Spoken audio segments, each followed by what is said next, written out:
Welcome back to part 2 of our live coverage from Sacramento Gamers Expo. We're going to start things off with our interview with Tyler, who was a collegiate coach for our Super Smash Bros. Team. Then we're going to go with our video game trivia between Jonathan and I. We'll wrap things up with a top 5 retro games that we'd like to play today.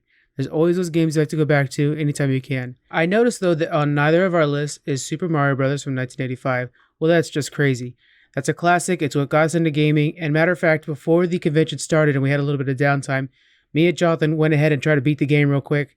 With the little downtime we had, just like kind of get a good luck charm before we got into the game, into the Retro Gaming Expo.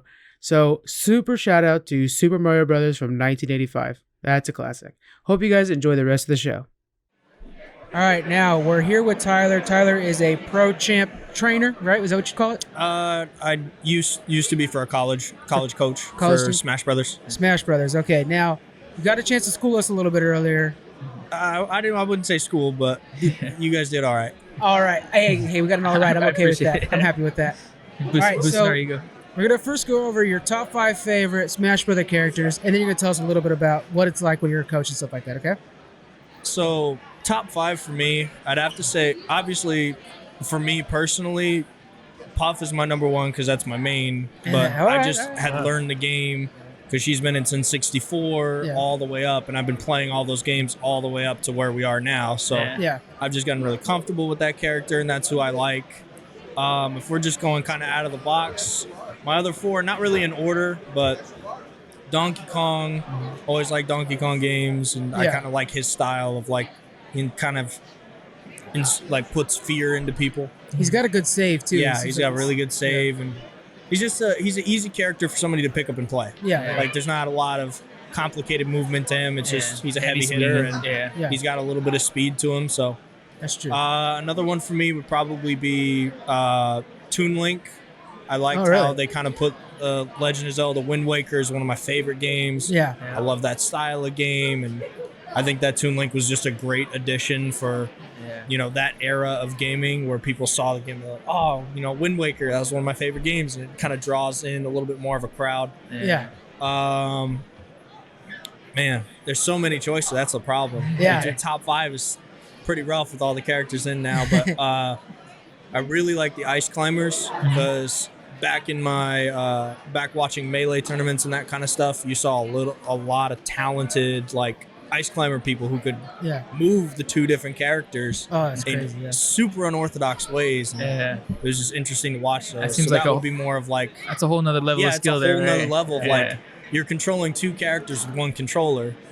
Which is like basically playing a 2-player game with 1 controller. Exactly. Which would be, for me, impossible, but like to watch the people who can actually do it is amazing. So that's where I would kind of be with like that's an interesting choice on that one. That's a good one. But yeah, I mean, just being in the competitive Smash, kind of watching people and see how they develop their play styles. Like you could put 2 people's characters who play the same character side by side, but you could tell what type of play style they're using. Because no 2 characters are going to play the exact same. You guys want a sucker?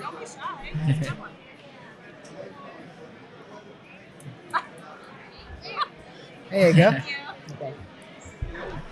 Yeah, I mean, and I got into coaching because, I mean, I was okay at the game, but I wasn't at the level that the people I was playing against in my college were. And they were looking to go into tournaments and stuff, and I had asked them if they had a coach. And they said, well, no, we don't have anybody who's a coach per se, but I kind of just took it on and said, you know what, it was my senior year of college, and it's kind of like my way of kind of saying thank you to that community for bringing in people. And so we went to like a college qualifier and we played 2nd out of 20. So that's cool, I felt really good with those players, and I hope that they learned a lot from me. But going from the coach's perspective, it's just interesting to kind of test your might in your mind of like, do you truly know the game or do you just play to play? So as a coach, what are you doing to help the player? One of the biggest things for me is mentality. A lot of people, like, they'll pick up the game and they'll do really bad and just say, oh, I'm trash, I'm terrible, like I can't get good at this game. So again, back to where it was, like, mentality was one of the biggest things that we focused on. And the very first day we showed up to like a practice, I just said, okay, what are the things that you think about when you're playing the game? Yeah. Like, are you thinking about what you're doing, or are you thinking about what your opponent's doing? Because a lot of people will just focus on their character and what they're doing. Yeah. But understanding that there's a little more to it than just knowing what you're going to do with your character. That's half of it, but the other half is understanding the other person's character, what their options are, what they're going to try to do, and it's making a prediction. Yeah. So keeping yourself in the right mental state of like, you have to make these decisions in a split second, and if you make the wrong one, you can't just get discouraged by it and say, man, I'm not going to win the set. You got to be able to stay in it and say, okay, you know what? I know that option now. I know what he's going to do in that situation. Then you try to bait him into making that same approach or same option and take advantage of it.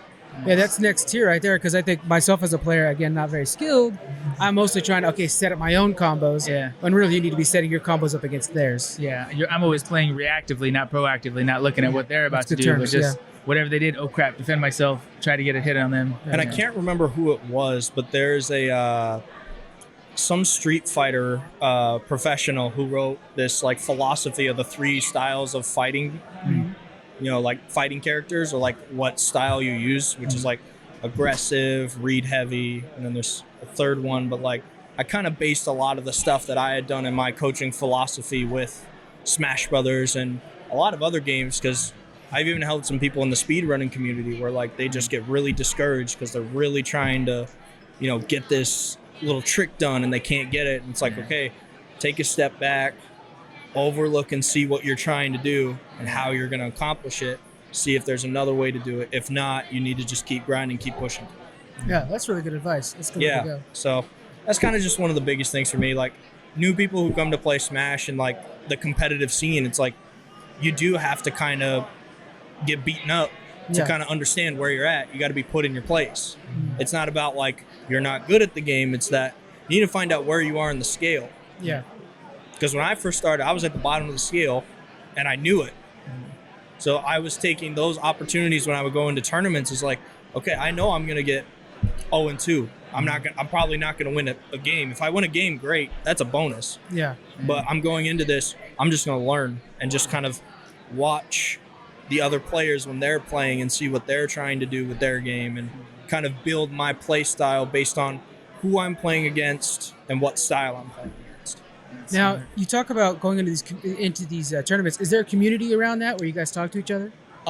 Yeah. So with the team that I had, we had like a Facebook group chat that we were always in. We were talking about different ideas for characters because we had a diverse group of characters. We had 10 people on our team. That's each player playing 2 to 3 characters. That's potentially 20 to 30 different characters you have to try to coach. Right.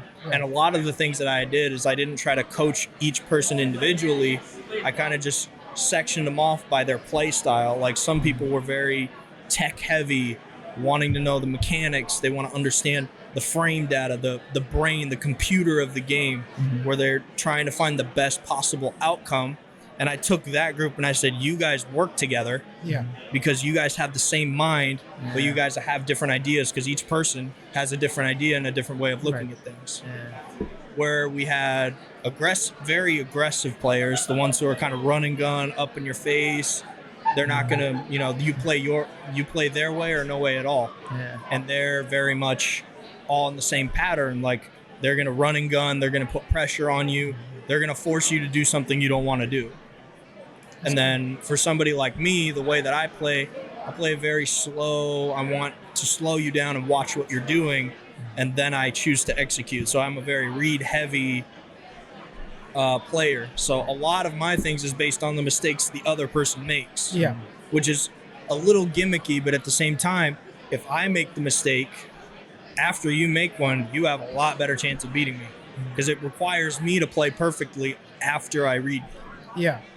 So, I think, common mistake maybe is what you're saying is you're constantly wanting to move, constantly want to do something, but you're saying take your time, breathe, and the way that I developed my play style was I like to take my time. I like to see what you're doing. I want to see what's punishable and what's not punishable. I see. Punishable. So whatever options there are for me to approach you, I take advantage of those opportunities. Yeah. And I try to force you to do that option. Yeah. Which is why I use a slow, floaty character that's kind of aerial based because she has the biggest advantage in aerial. Yeah. So I'm trying to bait you into, okay, if I'm up here, what are you going to do to me? What are you going to try? And bring the fight so up that way I'm exploring the options, and then I kind of progress my way down to like, okay, this was the most punishable option. Now, once he does that option, I know exactly what I want to do off stage. I see. Okay. All right. So you've been a coach and everything like that. Are you trying to get back into the game anytime soon, or are you kind of just waiting? I mean, I've thought about it a little bit, but you know, with work and all that kind of stuff. I'm working to become a teacher right now. Oh, good. So I'm looking to teach like middle school, high school, PE. So it's a little bit challenging to try to get back into it, but I always take the opportunity. I have my old players who text me all the time and say, hey, what about this? You know, like I always try to keep in contact with them and say like, hey, you know, like how have things been at your guys' tournaments and that kind of stuff. So even though I've been out of coaching for 2 years now, I still kind of help out even with people who are new to the game. Like I just tell them like, hey, these are some things you can try. And, you know, it's hard. People say it's hard to get people to get into Smash in the competitive scene. Yeah. But if you just get them into the normal game itself, not worry about like the rule set or anything, you just kind of let them play the game and figure that out. Yeah. Then if they start to realize like, hey, I want to see what the next level looks like, then it becomes more of, okay, let's figure out your playing style. Let's figure out what character fits your playing style. And let's see what we can develop through those two. Yeah. That's pretty great. Okay. Yeah. So, like you're saying, your playing style and your character, it's all going to be different for each person, right? It's going to be different to every single person. Have you seen a character that you think is more often than not like the best character for people to pick, the most successful? That's a very difficult thing to like answer because the way that I see it is that you have high tier characters, and high tier characters are the ones that they have very good killing potential. They have all these good things about them, but at the cost of it, you use a high tier character. A lot of people have played against high tier characters because everybody's using them. Yeah. So you're kind of playing the cards there of like, they played against this character 100 times. Yeah. Your skills are known, but your vulnerabilities are too. So it's just a matter of skill based, you know, who has the better skill. Gotcha. But for somebody who's playing in a little bit of a low tier category, if you're playing the lower ranking characters, it's harder because you don't see those types of characters in competitive matches. Yeah. You could see like any low tier character in a competitive match, and you see that they struggle because they just don't know the matchup. Like one of the biggest ones for me that I saw a lot was there was a guy at the tournament I used to go to. He played Bowser Jr. He's considered a really low tier character. He doesn't have a lot of good options, but he just knew the ins and outs of the character and developed his play style through that character and saw a lot of success with it because nobody knew the matchup. Yeah. So when I tell people about like what character to start with, it's not about what character you want to be. It's a part of like, you got to figure out what style of play you want. And there's characters that can fit into each of them because any character can play any way, but some have more advantages if you play really aggressive or if you play really passively. Kind of like with my sense, like I play a very passive read heavy game, so Jigglypuff works for me because I can kind of keep myself in the air. I have the ability to kind of space myself away from you and that kind of stuff. So in the character selection phase of it, it's hard because people will want to move back and forth. But what I tell people is you got to stick with one person, kind of figure out their mechanics, and if it's not working with your play style, that's when you drop the character. Okay. Is there a couple, like, say there's like 3 good starters for people that kind of invest their time in it originally to develop their game? If I had to pick 3, Mario is definitely just all around, has projectiles, has just strong combo game, just has a good mixture of everything. Okay. And he can be played in many different styles because you can see very aggressive Marios or very passive Marios. Another one for me, if I had to pick one, would probably be the Links. Any of the Links, Young Link, regular Link, Toon Link, because they're very much, if you're looking to kind of teach zoning and spacing, that you kind of have to understand how projectiles work. And a lot of people try to gear towards Samus, but for me, Samus is a little too floaty, so it's harder to kind of help them understand spacing if they're stuck in the air after a jump. So the Links work because they're a heavy enough character to where they're still on the ground using the projectiles, but they also have the combat skill to do hand-to-hand, and you have to be spaced enough to be able to combo properly. Okay. If I had to pick a third one, a lot of people have told me that, like they want to try a heavy character because they're just hard hitting. And Donkey Kong, Bowser, I would say they're kind of interchangeable because Donkey Kong, once again, pretty quick character for a heavy, hits pretty hard, has a lot of combo potential. Bowser is another one for me that, like, if you're really trying to develop a fearful playstyle where your opponent is scared to make a move, you play Bowser because he's a very hard-hitting character. And if you're playing a very punishable playstyle where you're playing super aggressive against a Bowser, it's going to cost you. Yeah. Okay. I like it. I think that's. Do you have anything else? No, that's good. That was pretty good. Yeah. Well, thank you so much for sitting with us, Tyler, and talking Smash I Bros. appreciate you guys giving me the time. So. Yeah, that's fantastic. Yeah. Is there any place that anybody can like follow up on your career or anything like that, or see some of the stuff? I do. I mean, I have Twitter. I go by SilentB15. SilentB15. SilentB15. That's where I just kind of, that's mostly where I go to, just kind of Twitter, that kind of stuff. All right, guys, SilentB15. Check it out, guys, and go bug Tyler. If you're looking for some advice. Yeah, no problem. All right, thank you again. Yeah. Just jumping in to clarify something real quick. Tyler's Twitter handle is silent_B15. There's two silent B15s. He's silent_B15. He has his account protected. Just ask to join and he'll hit you up. And thank you so much, Tyler, for joining us. You did a really good job out there, and we hope to see you on the professional circuit someday. Yes, being an educator and a PE teacher is great, but we need more Smash Brothers players. I'm just saying. All right, on to the next subject.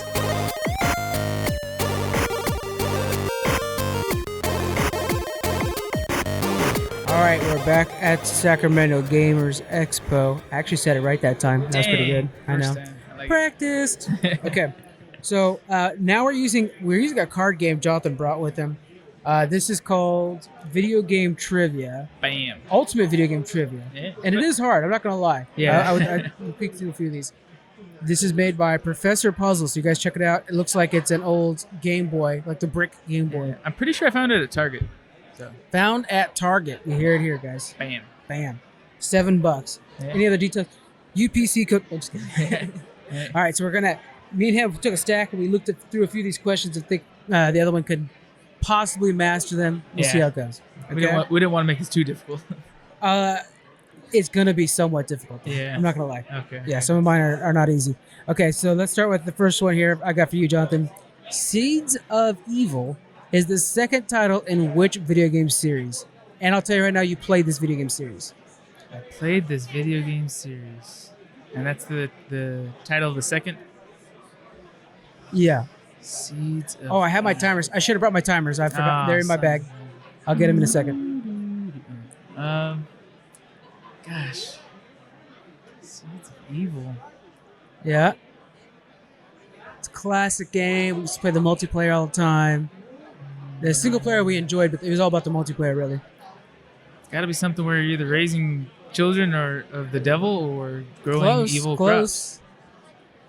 All right, I'm giving you 5, 4, 3, 2. It was Turok 2, Seeds of Evil. Oh, man. All right, John, what's the next question? All right, your first question. First question, yeah. Which console was the first to allow for online gaming via broadband connection using its integrated Ethernet ports? Okay, so I'm going to say... And you used this. I currently... No, you did. I did use that. When this was revolutionary technology, you were one of them utilizing it at some point. Okay, so I'm going to say Sega Genesis. No.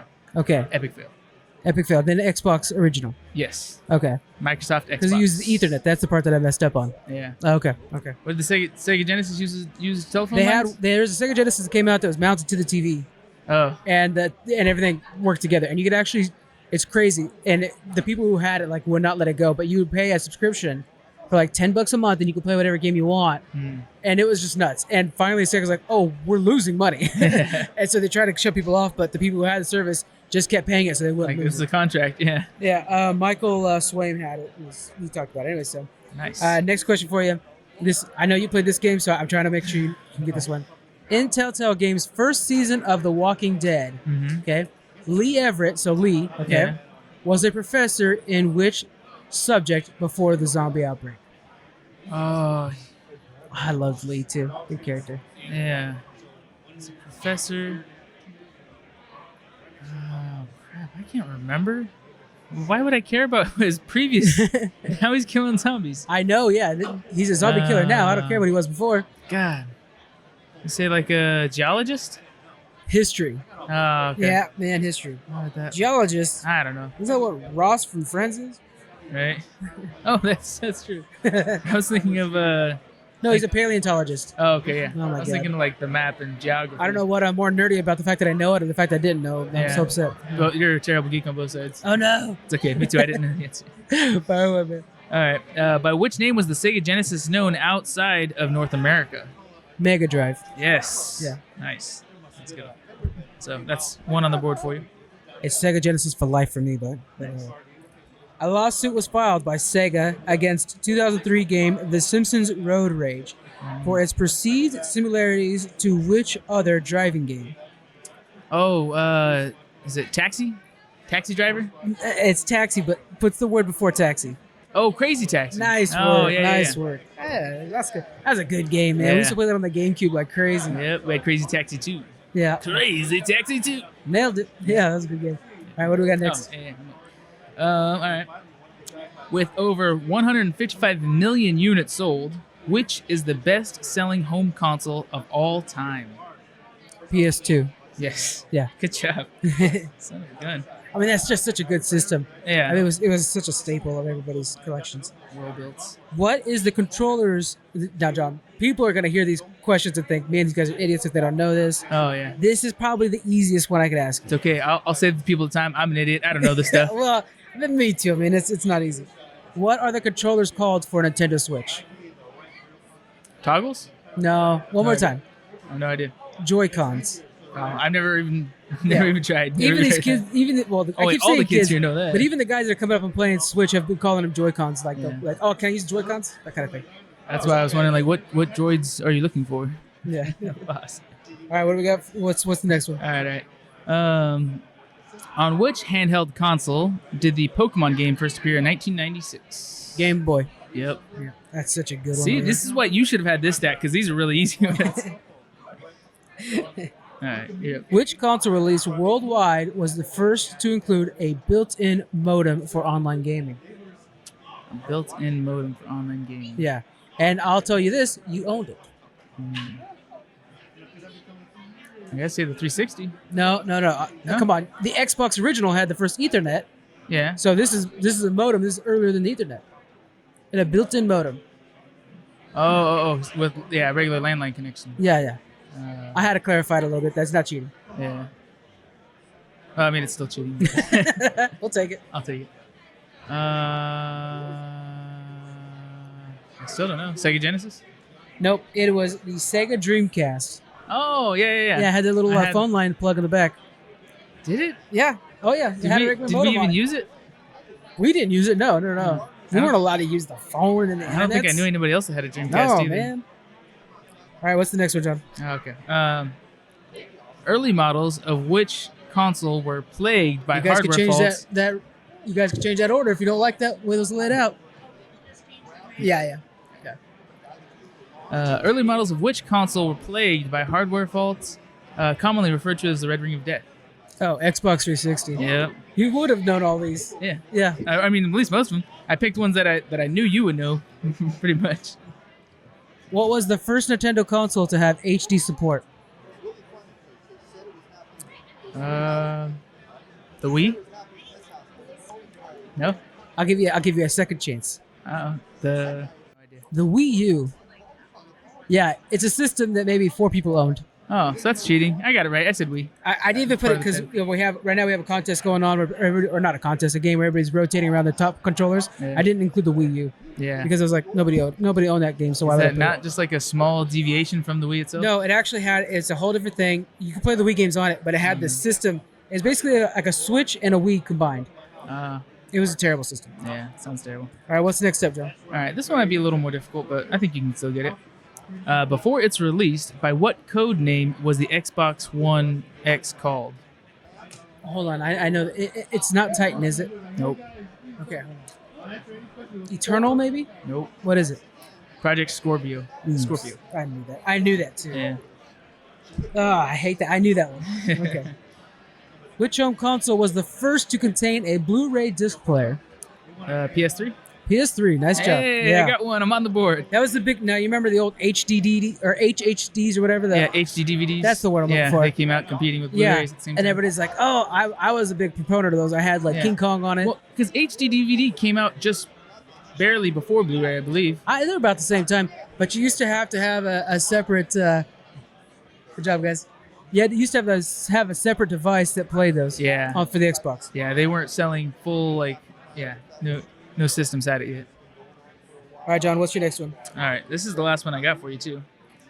BT7274 is a character in which video game? BT. Oh, I know that these were made. Okay, so I right away went to Fallen Order. Pretty new. Is it pretty new? Yeah, these cards are I think up to 2018. Oh wow, okay. Yeah. BT-7274 is a character in which video game? And you played it. I know it because you liked it. I want to say Old Republic. Nope. No? Okay, then... you played one of these. I don't know if you played this Destiny? one. No. Okay, what is it? Titanfall 2. Oh my god, Titanfall 2 is such a good game, too. If you guys like Apex Legends, it's based off of Titanfall 2. It's in the same world as Titanfall. Play Titanfall 2. All right, so I picked out more questions for you. Yeah. So we're just going to go right off of you then. You picked really hard ones, too. No, I didn't. Come on. I shuffled through to find some softball ones for you. This is going to be a fun one. This is just mostly a conversation starter right here. All right. Use these as conversational starters when you're at a party, okay? Which popular console was originally designed to be a CD-ROM add-on for the Super Nintendo? A CD-ROM add-on for the Super Nintendo. Yeah. A working prototype was found in 2015. So this current console, or a console was developed to be a CD add-on for the Super Nintendo, the SNES. Was it actually played though? Was it released and used? No, there was some. I want to say there was a copyright issue, and then they decided to make their own. Oh yeah, I have no idea. Oh, John, this is a legendary story, man. Okay, tell me. PlayStation. What? PlayStation was originally going to be a device you plugged into your Super Nintendo to play CDs onto it. Does that explain why it's so ugly? No, that explains why Nintendo has made the worst mistake ever. Because they created what was their downfall. Yeah. Sega they had in the corner. There was no problems with Sega. And then they go and help develop the PlayStation. Wow. Isn't that nuts? That's crazy, yeah. Yeah. They shot themselves in the foot with that one. They shot themselves in the foot. Okay, this is a classic. Everybody owns one of these. Everybody knows about this. Everybody has the remakes. Mm-hmm. By what name is the Nintendo Entertainment Center, the NES, known in Japan? What is it known as in Japan? Yeah, so I'll give you a hint. Daniel is so excited about this, he went and bought one. How am I It's brown, red, and black. You're talking about the Famicom, man. Famicom? Yeah, Famicom. Yeah, no idea.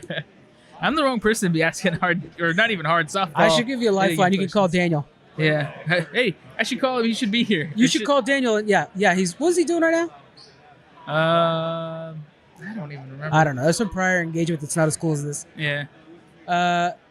While we're talking, people coming by grabbing stickers and stuff like that. I got another one for you right here. Okay, here we go. Fire away. Released in 1993, which home console was the last to be released by Atari? The Atari Jaguar. You got it. Yeah. I own one. So yeah, that's how you get somebody points. You give them questions you know they got the answers to. Well, okay. And we're educating our audience at the same time. Which American toy manufacturer released the Intellivision home console in 1979? Does it say on your picture there? It's not on the picture, I promise. But I'm going to say it one more time just so you can pay attention to the way I'm saying it. Which American toy manufacturer released the Intellivision home console in 1979? Do they make other video games too? No, they make toys. That's the part that I wanted you to pay attention to. Is it Mattel? Mattel. Yeah. Mattel made a video game system, and it was the Intellivision. Oh, that's sad. Because I never heard of it until you started talking about it. You got another question for me over there? Yeah, I got one for you. Which Sega console was the successor to the Mega Drive?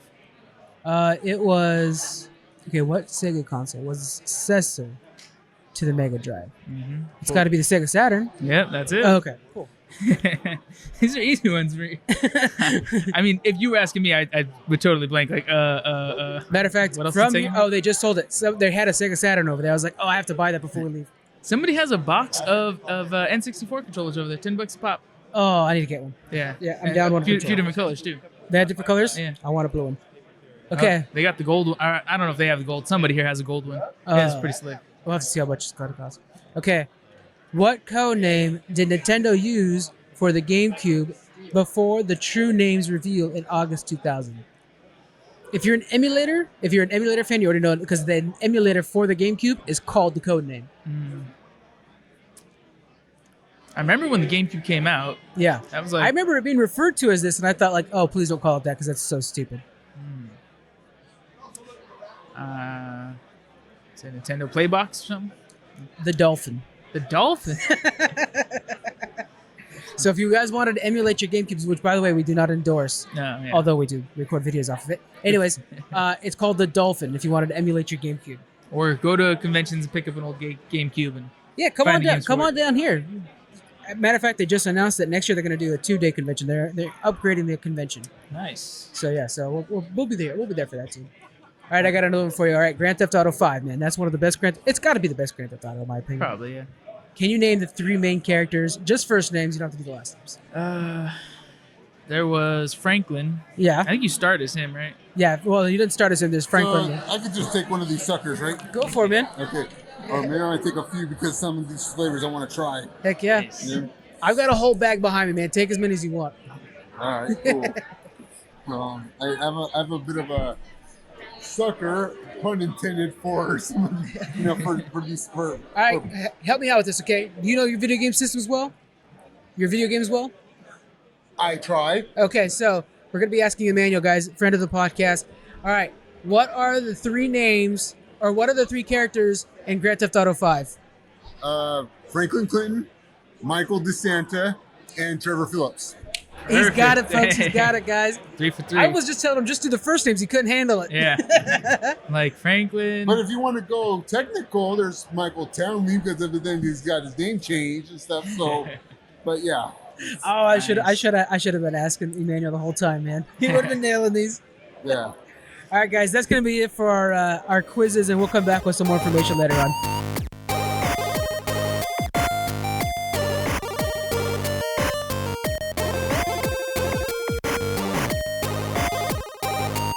Next up, we're going over our top 5 retro games we like to play today. Whoop, whoop. So the tricky part about this is not games that we used to really like a lot. It's games that we still play today that are old school, okay? Yeah. Top 5. All right, so John, we're going to start off with you. What is your number 5? Number 5, I'm going to go with Tony Hawk Pro Skate 2. Ooh, that's a good one. Yeah. What system did you like that on? N64. Yeah, that's a good one. It was, I think it was the only skating game I ever played, though, but played the hell out of it. Like, Yeah, easy one to jump 2 back things in. I like about that game. Awesome soundtrack. Yeah. And remember that graffiti mode? Yeah, that was my favorite part of it. Yeah. Yeah. That was cool. That was really cool. Kind of reminds me of Splatoon. Everybody's like, "Oh, crazy about Splatoon." Yeah. Go play some Tony Hawk, man. Yeah. It has the same thing. We got pretty competitive with it too. Yeah. My number 5. Now this is a tough one, so I wanted to make sure I have one arcade game on there. Yeah. So I had TMNT possibly on the list. The old TMNT. Yeah. Or the old Simpsons game, really good. But the one game that I go back to the most nowadays, that's what the whole point of this thing is Marvel vs. Capcom. Oh yeah. That's a staple. That's a staple. I actually did get a chance to beat that game one time. Really? Yeah, but it's such a classic game. Always got to play as Wolverine myself, of course. Gambit if I can. I think Gambit's in that one. I'll have to double check. Gambit if possible. Is there any? Can you think of your favorite character to play as in Marvel vs. Capcom? Probably Mega Man. Mega Man. Yeah. We all use the beast. Pretty good. All right, what do you got for number 4? All right. Number 4. I hate to put it so low. Yeah, I don't make it. Vector Man from Sega Genesis. Oh yeah, we were just talking about that with somebody that walked by. Yeah, that was a fun one. It's a real simple game, but all the older games are. But it's just a easy play. I think that's what I liked about it is when I was playing it most younger, it wasn't a game that I kept getting stuck in or something like that. Yeah. You could work through it pretty easy. Now as an adult, is it much easier to play? Yeah, I mean it's super easy to play now. It's made for kids, I think, but Oh yeah, they get scales up. Okay. Yeah. But it's just fun to play through the whole game and beat it in probably a couple hours. But Yeah. it's a hoot and a half. All right, my number 4 is going to be Super Mario World. This is originally on the Super Nintendo. I play it a lot on the Switch because they have the SNES on the Switch.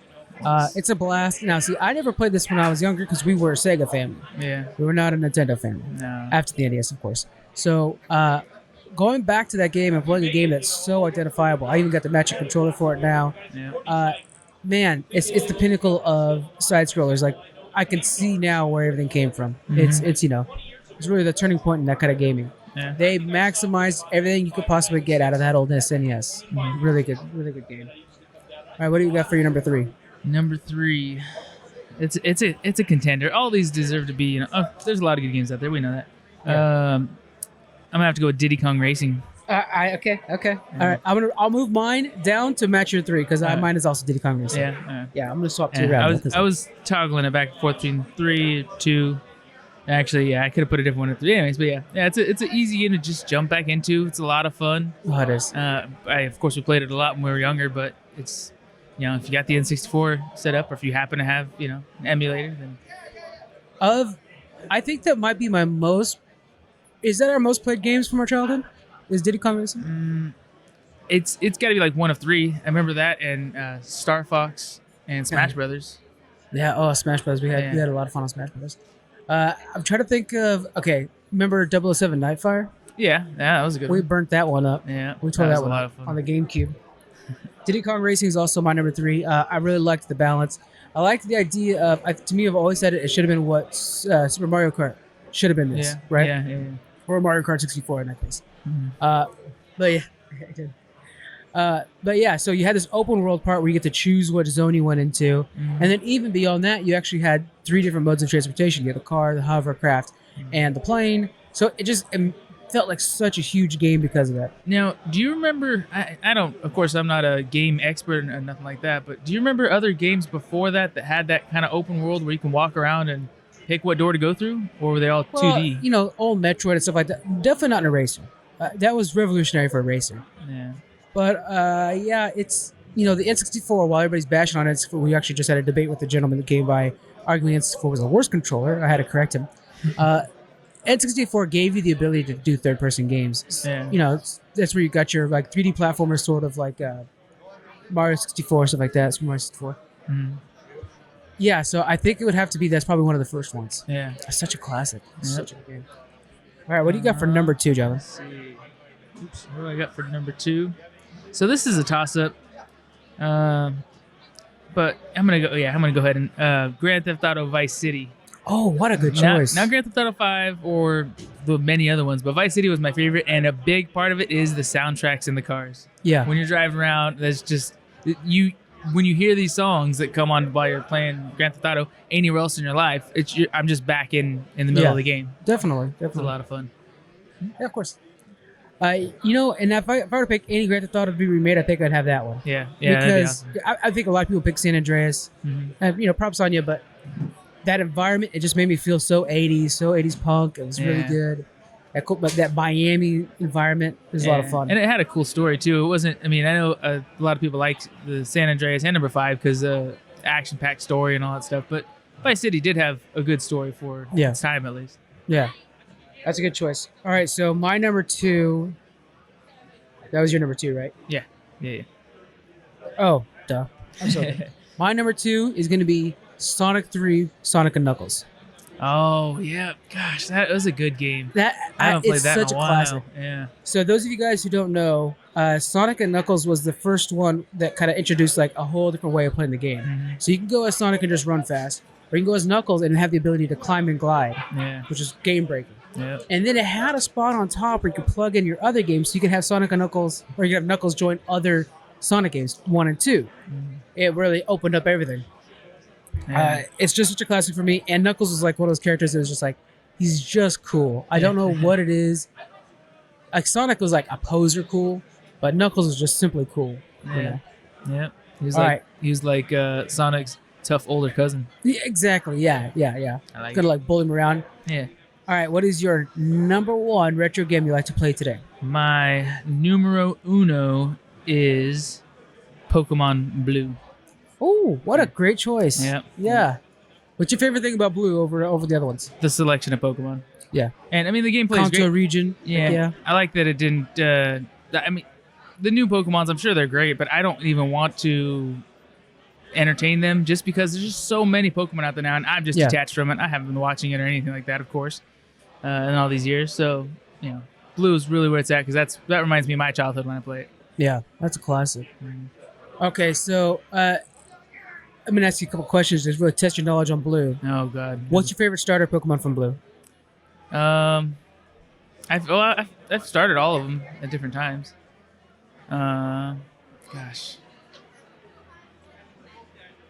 I don't know. It's hard. Probably Charmander. Okay, now I'm going to step it up to the next level. Okay, you got your starter, it's Charmander. Yeah. Tell me your ideal party. So we'll go 6 Pokemon for your Blue party. Oh, God. Ideal party? I don't think I can name that off the top of my head right now. You kidding me. That's a lot. I'm going to say, you got to have Mewtwo in there, right? You bust up that Master Ball, you catch your Mewtwo at the end. Yeah. You got your Charmander. That's your fire type blocked away. So your electric type you have opened up. Yeah, Jolteon. Okay. Blastoise would be my water. If you Blastoise is going to be hard to get. No, you do trades. You did get a Ditto. Oh, okay. Oh, good. Yeah. This is a dream team. You put whoever you want. I don't know in if there. breeding was in the Blue. But nevertheless, that's what you're saying. You trade for Blastoise. Yeah. If you can't trade for Blastoise, you get a Stario or whatever it's called. Vaporeon. Oh, man. Yeah. Vaporeon's always I don't know why Vaporeon's so much cooler than the other EV evolvements. He just is. Yeah. He just is. I don't know. All right, so who's your grass type, though? You got the grass type opened up. I don't want to hear no Bulbasaurs either. You already locked up all your starters. Let's see. Would be my best grass type. You're killing me, man. You're killing me. Nothing? Nah, I can't think of one right now. All right, let's go with what's that Tangela? Remember Tangela? Yeah, it was like one of the worst Pokemon they made. Yeah. Well, you can't think of one, so I'm sticking you now with Tangela. Great. Okay. All right, and then of course you got to make sure you have an open spot so you can go catch that no name or no number, either one, so that you can multiply all your rare candies. Remember that? Yep. Out in the ocean. All right, that's classic. My number one retro game I still like to play today, and John, you should agree with me on this one. Yeah. Kirby Adventures for the NES. Oh yeah. This is a stand-up NES game. I would argue it's the better version of all your Super Mario, all the platformers that everybody's all excited for. Mm-hmm. The reason I really like this game is I had the Game Boy version and the NES. The NES is the better one.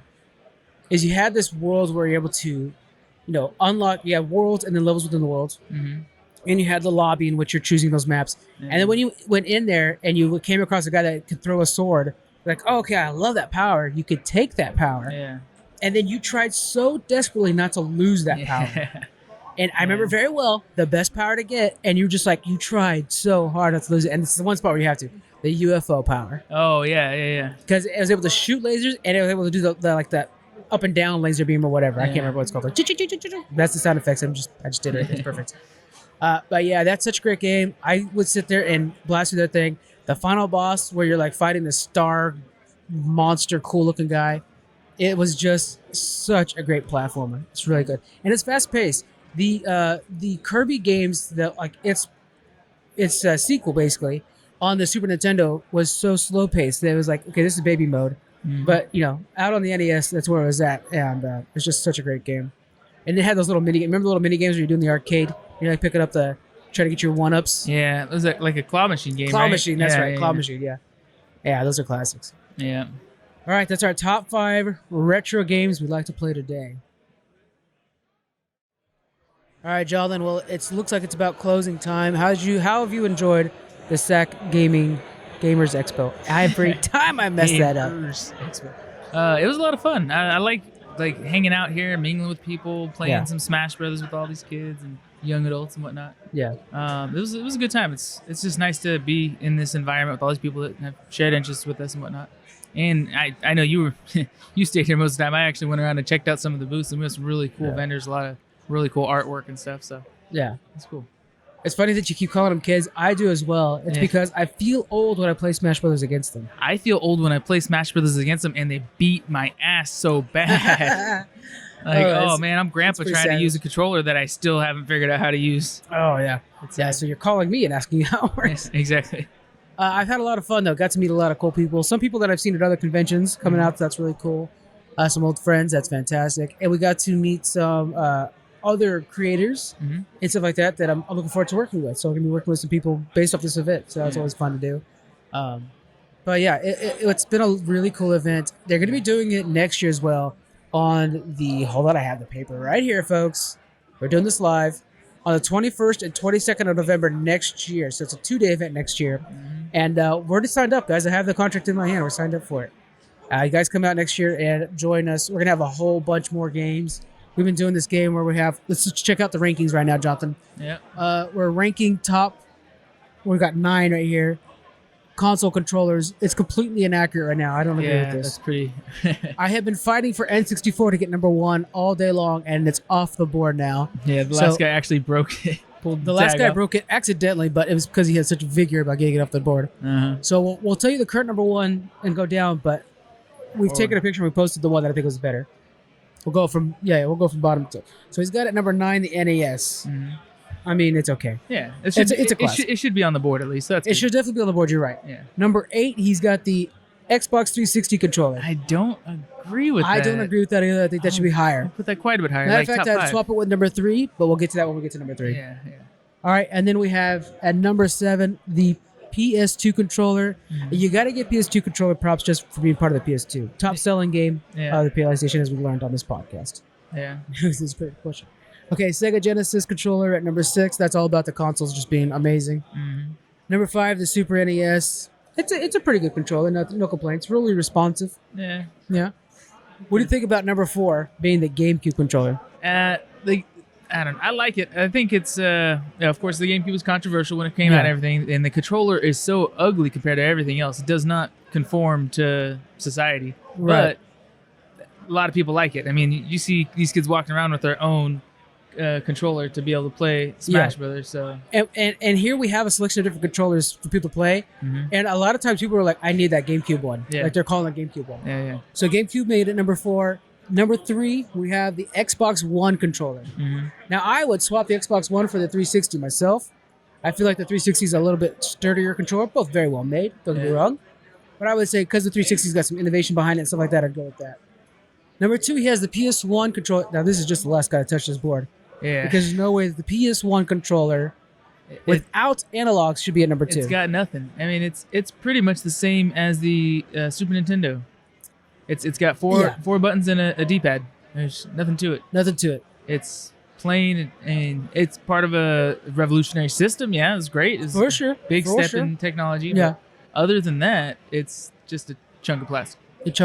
Dead weight. And then at number 1, again, this is insanity. Yeah.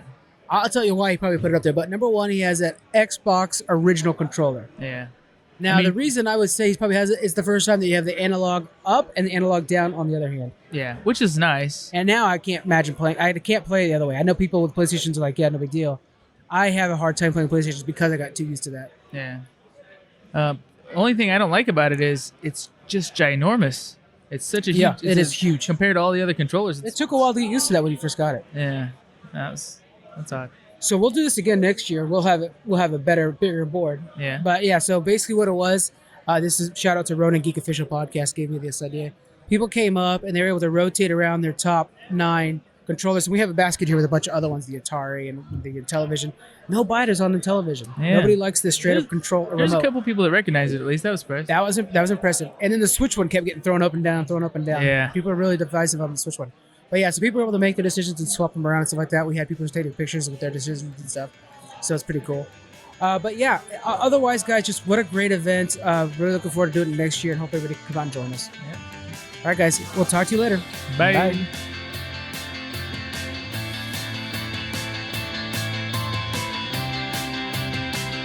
Thank you for joining us on the Geek Freaks Podcast. You can find us on Twitter at Geek Freaks Pod. We're also on Facebook, Instagram. You can email us. We have our Patreon and a store. All those links are in the description. Thank you so much for joining us, and we'll see you guys next week.